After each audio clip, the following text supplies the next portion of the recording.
kasi sa sobrang sikip ng bahay natin, hindi na tumatakbo, hindi na balance yung tinatawag natin ng energy.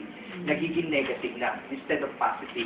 So medyo iwasan natin sobrang daming gamit ang bahay natin. Kung hindi naman kailangan talaga yung mga gamit, tato na natin, and then luwagan natin ng konti yung bahay natin. Nang sa ganun, umiikot yung swerte para maganda yung energy. Sir, nabanggit mo na hindi swerte yung mga pinanganak sa year of the rabbit year natin. Ano naman po yung mga swerte this year? Okay, ang mga taong pinanganak sa Year of the Dragon sa Year of the Goat, sila yung pinakaswerte ngayong taon nito. Dahil sila yung mga aani ng mga tagumpay, pasukin sila ng pera, so sila yung pinakamaswerte ngayong taon nito.